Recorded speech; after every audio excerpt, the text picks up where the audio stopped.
Welcome to The Grey Line, your source for ethical dilemmas in the modern business world. Today, we're diving into a global trend that's closer to home than you think, the gig economy. Whether you're ordering your favorite meal, getting a ride home, or hiring a graphic designer, chances are a gig worker is behind it. This flexible digital labor force powers our lives, but what lies beneath the convenience? Lack of benefits, long hours, no job security, are these the invisible costs of modern work? Let's investigate.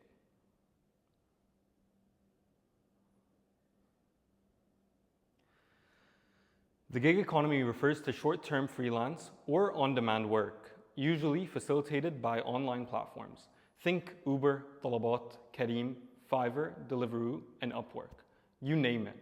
It's often praised for its flexibility. You can work when you want, wherever you want. But here's the catch. Gig workers are not employees. They're labeled as independent contractors. That means no benefits, no paid leave, and no job protections.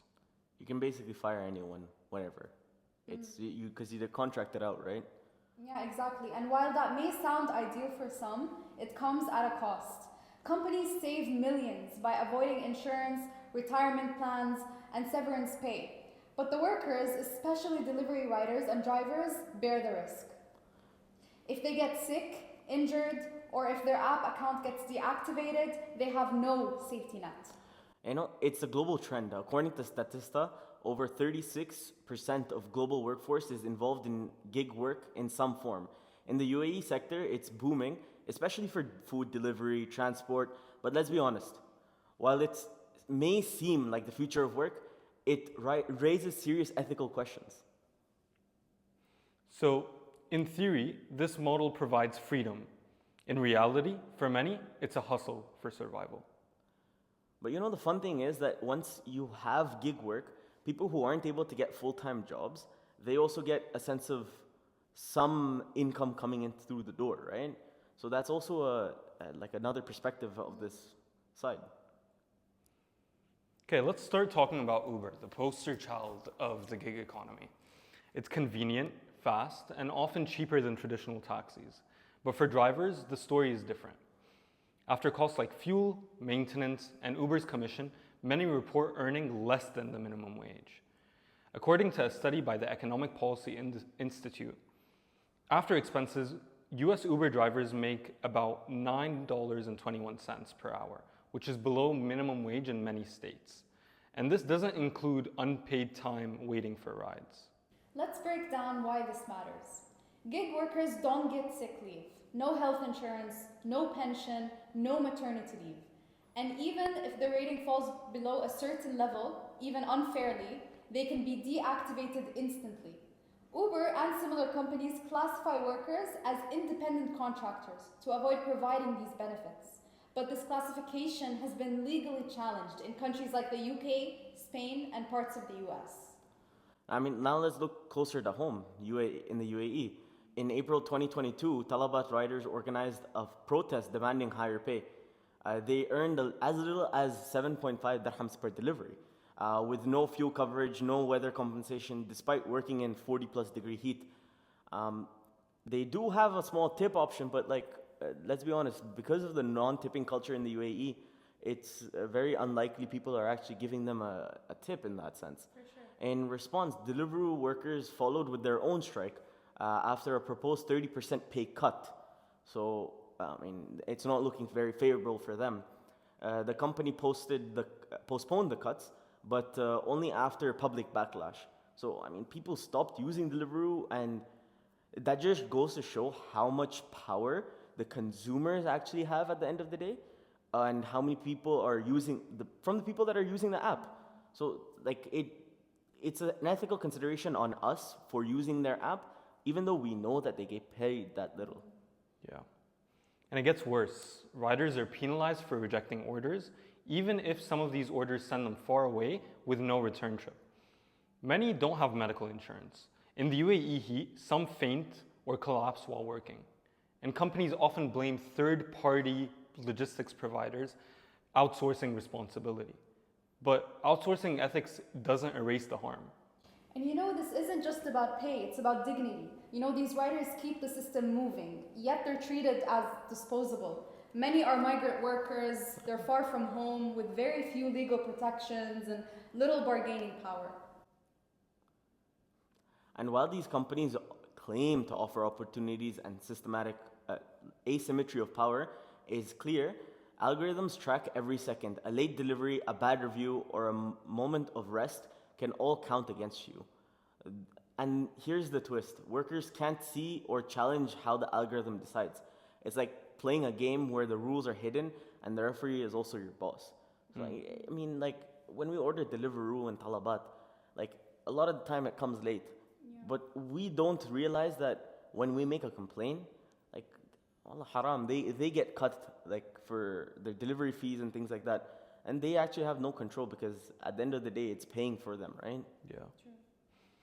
So in 2020, researchers from Oxford University's Fair Work project gave gig companies in the UAE some of the lowest ethical scores, especially on fairness and transparency. The gig economy, sorry about that. The gig economy promises empowerment, but often delivers precarity. And when workers push back, their voices are barely heard. Why? Because they don't have unions or protections against retaliation. In many countries, even organizing as a gig worker can lead to suspension or deactivation. Yeah, but like in the UAE, unions are like really tightly controlled, right? So they have very limited routes that they can do to even raise their voice.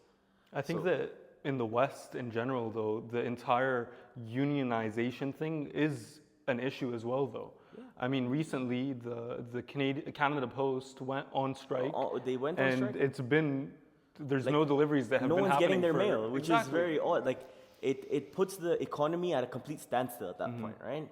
So we have to ask, is this the future of work or a digital version of exploitation? Convenient, 100%, but at what cost, you know? And if these platforms depend on a silent, invisible workforce, what does that say about their ethics? Coming up, we'll examine how these dilemmas look through ethical frameworks and ask whether this model can ever be fair. Let's now step back and analyze the gig economy from an ethical standpoint. First, utilitarianism. The idea that the most ethical action is the one that produces the greatest good for the greatest number. You know, on the surface, it sounds very nice, but I don't think I agree with that personally because sometimes ethics have to be bent in a way that are, you know, good for the overall consumerism behavior, right? Because if they did not have contractor workers, then maybe there wouldn't really be all these delivery services and convenience that we have today. Like, look at Noon 15. If we need something, 15 minutes costs with us, you know? So on the surface, a gig economy and gig platforms seem to create a win-win for consumers to get things fast, affordable service, companies grow and innovate, the workers get flexibility in terms of their income. Like, for example, if I had a fixed job, I'd have to work, 10-hour working days? But in a gig economy, I can work and earn the same even if I work 15 hours, 16 hours, right? Yeah. Like, in a normal job, if I had a wage, I'd have to go home at 7, 8. After 7, I don't get paid, right? But in a gig economy, I get paid per, completed, service. Yeah. per completed service, right? So you could technically work 24 hours and end up earning more than the people who are working with you, right? Yeah. So it's directly correlated to how much effort you're putting, especially in countries with like limited job opportunities. Like, if you have that hustle mindset, then you can probably do wonders with the gig economy, right? But let's continue looking into it and unravel it more. If we factor in burnout, heat exhaustion, unpredictable wages, and lack of job security, can we still say this is the greatest good? A utilitarian would say no. The harm that the workers face outweighs the convenience gained by consumers and profits gained by companies. But you have to remember, right? Like, for example, they have the opportunity here to gain these wages, right? Maybe back home they wouldn't have the same opportunity, to be able to earn the same amount. Like for example, 7.5 dirhams per delivery seems like a very small amount, very small fraction, right? But let's say that that worker is able to make 2 deliveries in an hour. That's 14 dirhams an hour. If he's able to work for 15 hours, right, and he's able to provide a much higher income to his family back home than he would necessarily working back home, right? So we have to look at both sides. I guess. Now let's consider another ethical lens, stakeholder theory. Developed by R. Edward Freeman, it says companies have a duty to serve all stakeholders, not just shareholders. That includes workers, customers, suppliers, the environment, and society. You know, in theory, platforms like Uber, Talabat should balance the interest of everyone involved, right? But in reality, workers who are essential to the service are treated more like tools than people. They have no voice in the platform or no control over how they are rated, paid, or scheduled. That's a major ethical gap, but at the same time, I still feel like it still outweighs all the cons that could be there, right? I guess. But here's the kicker. These platforms aren't inherently unethical. Their business models focus on scale rather than ethics and fairness, which is why a lot of us will say that they're unethical. And they generally have to do that, right? Because of how big the consumer market is. There's a lot of competition as well in the market. Like you have Talabat, you have Noon, you have Deliveroo, you have Zomato, you have so much competition. They kind of have to find an edge somewhere, right? Yeah. And under stakeholder theory, ignoring gig workers is a moral failure. Because if a company thrives while the people doing the work suffer, that's not ethical business. That's exploitation in a new uniform. And the problem isn't that these are bad companies, right? Because they're just doing what is right for them in a business decision. I think if any of us were running these companies, we'd be in the same position because we have to also think about our overhead costs, our expenses, because at the end of the day, these are profit maximizing organizations. But it's not just one company that's doing this. It's a systematic problem. The gig economy as it exists today treats human labor like code. Easy to deploy, replace, and deactivate, right? Which is not the best way to look at human resources, but that's the sad reality. Gig workers are not just like data points, right? Yeah. So here's a question that we have to ask ourselves. As consumers, as future business leaders, and as humans, what kind of economy do we want to build? One that's efficient or one that's fair? Because true innovation shouldn't just benefit the few. It should lift everyone, especially the hands that hold it up. You know, that's really good, but like in terms of an economic perspective, if you look at free markets, this is a perfect example of how a free market should function, right? Because if there's a demand, someone's going to be there to fill in with supply. Yeah. But if we start throwing government interventions into this, then it's just going to raise the cost for everyone. And that's how we look at it in terms of supply side or monetary policy, that you should not make any government interventions. Otherwise, it's just going to raise the cost for all of us as consumers, right? But at the same time, we kind of have to think about the people who are providing that service if they're treated correctly from the business. Fair. Coming up next, what are governments and companies doing about this? And is it enough? So far, we've seen the gig economy's hidden costs for workers, for ethics, and for fairness. But is there hope for a better system? Let's explore what governments and companies are doing and what more can be done. I mean, let's start in the UAE, which is where we all are. After growing concerns over the welfare of delivery riders, the government stepped in. They provided heat-regulated labor regulations, which were expanded to include gig workers, including rest breaks from 12:30 to 3 p.m. during peak summer months. This is critical in 45-degree heat. Just a 15-minute delivery ride can be dangerous, even deadly. And Now if I'm not you- mistaken, a lot of other GCC countries are also implementing the strategy. Yeah, and because of the harsh summer weather here, if you look around near a lot of the mosques in the UAE or in Dubai especially, they have rest areas for the delivery drivers. Like those are AC'd, they're shaded, and like in the peak summer heat, I think even them taking a 15-minute break, 15 to 20-minute break, would really make a difference in that 12:30 to 3 p.m. range. And I mean, it's their choice at the end of the day if they want to go out and continue working during that time. But the government is really stepping in and trying to give them the facilities not to have, health-related problems. And those AC units, like those rest areas, also have cold drinking water and a lot of these things to, help cool them down in the summer heat to help them. And actually, in some GCC countries, they're completely banned from working during these hours. I mean, they're So- peak lunch hours, so Yeah. they're where It everyone is affecting wants. business there. Of course, but at the same time, if someone wants to work, you can't really stop them. You know what I mean? Yeah. Like there are some, even in these conditions, there are some essential business activities which are exempted. Like for example, in terms of construction, you can't have labor work from 12 to 3, but you can in terms of essential items like concreting.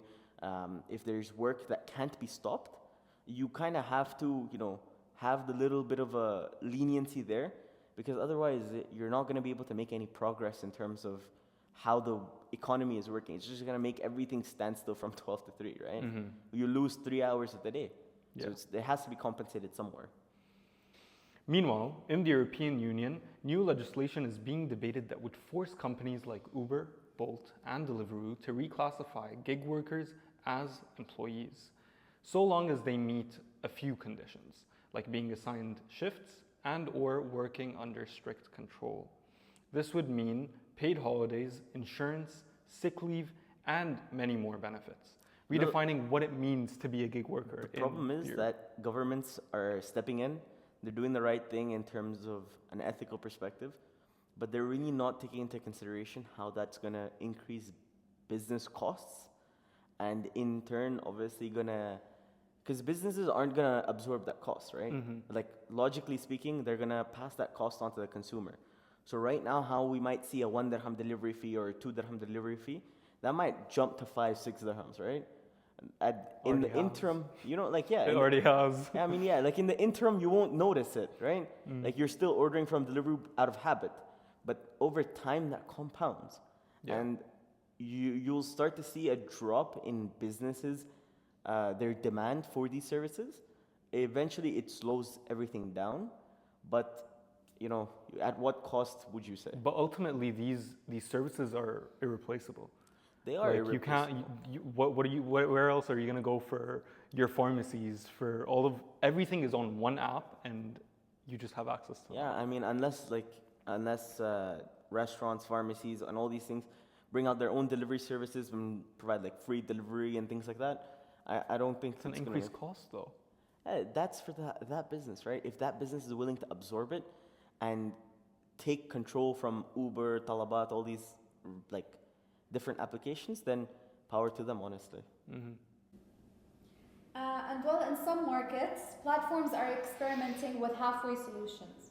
For example, Uber's Flexible Work Plus in the UK and US offers limited benefits, like accident coverage and educational perks without full employment. It's a step, but it's also a shield, a way to avoid deeper structural damage. I mean, that's why real reform must go beyond just charity. Here are some ideas that are already being proposed, in some cases being tested as well. Healthcare, safety insurance for all gig workers. If they take out a very big policy, obviously they can cover a lot of gig workers at a much lower cost. But again, still a cost, right? Yeah. Provided these would be provided by the platforms or mandated by law, covering like injuries, accidents, illnesses, mental health, pretty much the whole spectrum of things. And for example, France requires food delivery platforms to contribute to workers' insurance funds. Then you'd have algorithm transparency. Workers should know how their things are being decided, like, for example, which jobs they're getting, which deliveries they're getting, which areas are like hotspots, and where they can get more work. If that is provided to them, I think that would really level the playing field for a lot of these workers, because right now it's like a black box. No one really knows what's going on inside of it, and how these decisions are making, what their pay schedule is, how much they're ultimately earning at the end of each ride is not really defined to them, which can be concerning to a lot of gig workers. But to people who don't have jobs, I think it's more of a, okay, whatever I get. But it's But I better than also earning think nothing, that, right? that here is like, I'll speak about the UAE. These gig workers are actually full time. Like most of the Talabat drivers that you see and all of the Uber drivers are full time employees. Yeah, they are full-time employees. Like So- the Uber drivers that roam around in Lexuses, they're full-time hired. Yeah. Like, for example, RSL, they run a company for chauffeur services, and all their cars are contracted out to Uber, like through Uber. So they have full-time drivers and they have full insurance. It's not all gig workers, but a lot of them could be gig workers as well. Yeah. We can assume that. Yeah. Another thing that is going on is in portable benefits. Instead of trying benefits to a full-time job, create a system that allows workers across platforms. This would let gig workers build up retirement, insurance, and training credits even while switching apps. So right now, like, for example, a Talabat driver only works on Talabat, right? A Deliveroo driver only works on Deliveroo. This would be able to, cross platforms. Wherever they're getting work, they take the work. That would really open a lot of doors for them, I think. And it would increase competition in terms of who's paying who more. And that would be more healthy for the economy, I believe, like in terms of healthy for the gig workers, because if a platform announces a bonus that, okay, there's a spike of demand here and we don't have any drivers, and all the drivers get the notification, okay, I'm getting a 10% bonus here. I think a lot of like these gig workers would stop using the other platform and go to another platform, right? To suffice that demand that's there, which would ultimately bring a lot more benefits to the gig workers, but not necessarily in the short term. But it's another idea that's being proposed, right? And worker representation and digital unions, just like traditional unions, gig workers can collectively bargain, but often through online communities or cooperatives. Example would be like, the Riders Union in Spain, which successfully pushed for better pay and minimum delivery fees. Yeah. I mean, to be quite honest, personally, I have mixed feelings about minimum delivery fees. Yeah. Because, again, it's really good for the workers, but at the same time, you have to look at it from a consumer perspective. It's how much, first thing is how much is really going to the delivery drivers. And secondly, how much of it is being cut up by the company, and how much is it being like contributed by us, right, as the consumer. If the companies are completely putting the burden on us as the consumer, that's just like, that doesn't really make sense, because we as the consumer, without us, imagine we do the opposite, right? Yeah. We strike on an app and we say that, oh, we're not going to use this app because the delivery fees are too high. You know what I mean? Like, it can work both ways. And ultimately it could just harm the company, Yeah. you know?